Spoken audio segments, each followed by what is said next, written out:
भंते, कहा जाता है youth is the future of our nation.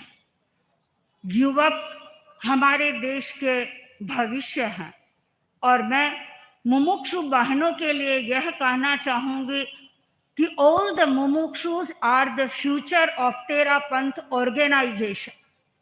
हमारे तेरा पंथ के भविष्य हैं हमारी मुमुक्षु बहनें, हमारी बोधार्थी बहनें।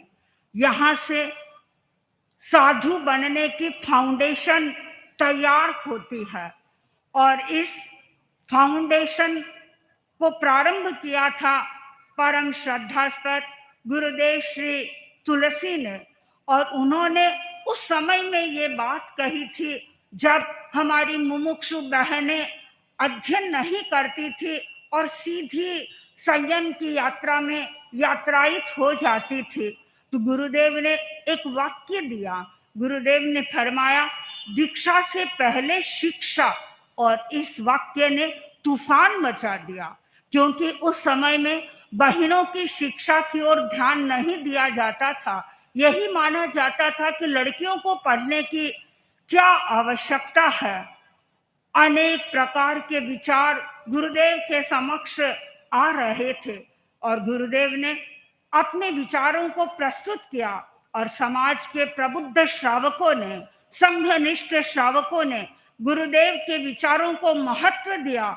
और उन्होंने ऐसा अनुभव किया कि गुरुदेव के यह वाक्य दूरदर्शिता पूर्ण है। गुरुदेव ने फरमा दिया और अब समाज के कार्यकर्ताओं का कर्तव्य बनता है कि वे गुरुदेव के इस वाक्य को महत्व दे और कुछ नए निर्माण के बारे में सोचे।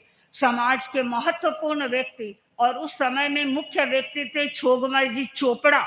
उन्होंने एक मीटिंग बुलाई, अनेक श्रावकों के सामने बात प्रस्तुत की और उन्होंने ये कहा कि हमें बहनों के ज्ञान, दर्शन और चारित्र के विकास के लिए कुछ करना चाहिए।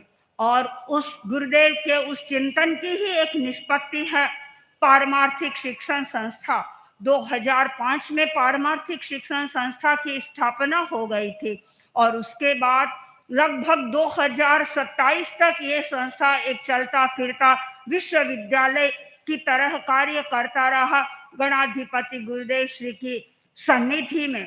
और तब ये अनुभव किया गया कि अब संख्या भी बढ़ रही है और हमें गंभीर अध्ययन भी बहनों को कराना है। और इस दृष्टि से संस्था के स्थायित्व के बारे में चिंतन किया गया और पारमार्थिक शिक्षण संस्था का एक स्थायी भवन मिल गया लाडनू में भतोड़ियों के यहाँ। और वहाँ रह कर के बहनों ने अपनी साधना की और मैं भी वहाँ रह कर के साधना की और लगभग 6 वर्ष तक मैं वहाँ रही। और मुझे ऐसा लगता है कि वह 6 वर्ष का पीरियड मेरे लिए एक विकास की गोल्डन अपॉर्चुनिटी था। वहाँ कोई दूसरा कार्य नहीं था, मात्र अध्ययन करो और अपनी साधना करो। उस समय में हमने पूरी नामाला सीख ली थी, पूरी कालू कौमुदी पूर्वार्ध उत्तरार्ध अध्ययन कर लिया था, अनेक संस्कृत ग्रंथों का हमने पारायण कर लिया था, क्योंकि अध्ययन गंभीर अध्ययन की अपेक्षा थी।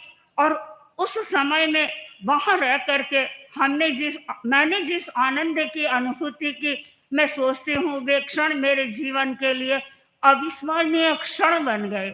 और समण दीक्षा के समय में जब एक ऐसा प्रसंग आया, गुरुदेव ने फरमाया हम समणियां तो बना रहे हैं, लेकिन समणियों की चिकित्सा की व्यवस्था कौन करेगा, आहार पानी की व्यवस्था कौन करेगा।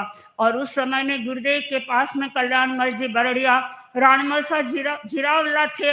उन्होंने कहा गुरुदेव आप इस चीज की चिंता क्यों करते हैं, हमारी संस्था है, हम सारी व्यवस्था समझिए की चिकित्सा की, आहार की और कोई भी चीज चाहिएगी हम उसकी व्यवस्था करेंगे।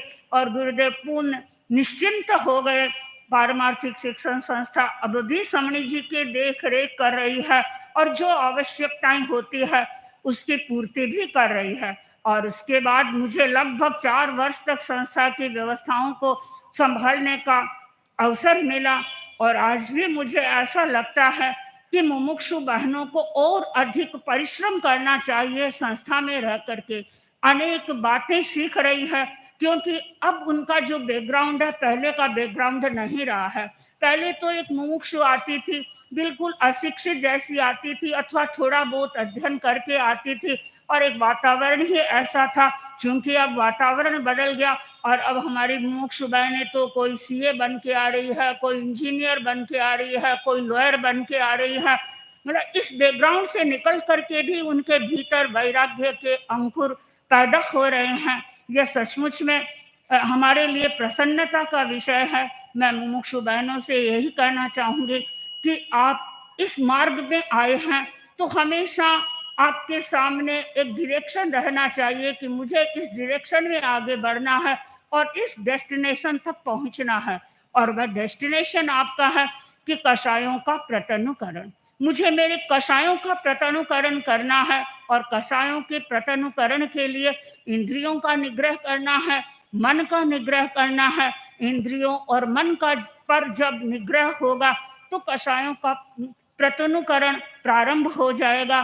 परम पूज्य आचार्यवर सतत मुमुक्षु बहनों को प्रेरणा देते रहते हैं। मुमुक्षु बहनें आगे कैसे बढ़े ये मार्गदर्शन देते रहते हैं। मैं यही मंगल कामना करती हूँ संस्था के प्रति कि संस्था को संस्था उत्तरोत्तर गतिशील बनती रहे, और संस्था का जो व्यवस्था पक्ष है वह भी बहुत जागरूक है। हमने कल्याण मलसा को देखा, हमने भंडारी जी को देखा, हमने राणमलसा को देखा, और समय समय पर अनेक प्रकार के संरक्षक भी संस्था में आते रहते थे, जो एक एक महीने की अपनी ड्यूटी देते थे, बहनों के साथ में रहते थे। बहनें यदि अपने स्थान से साधुओं के ठिकाने जाएगी, गुरुदेव के ठिकाने जाएंगी, तो एक संरक्षक उनके साथ में अवश्य रहेगा। तो इस प्रकार की अनेक व्यवस्थाएं होती थी, और हमारे समाज के लोग अपनी ऑनरेरी सर्विस देने के लिए वहाँ तत्पर रहते थे। तो मैं अब भी हमारे समाज के श्रावकों से कहना चाहूंगी कि संस्था में अपनी लंबी सेवाएं देने के लिए वे तैयार हों, और ये एक तरह की हमारे संघ की सेवा होगी। संघ के प्रति आपकी भक्ति होगी, गुरु के प्रति भक्ति होगी। मैं पारमार्थिक शिक्षण संस्था के प्रति यही मंगल कामना करती हूँ कि यहाँ अध्ययनरत साधनारत सभी मुमुक्षु बहनें ज्ञान दर्शन और चारित्र की भावना से अपने आप को भावित करते हुए अपनी मंजिल को प्राप्त करे। ओम अरहम।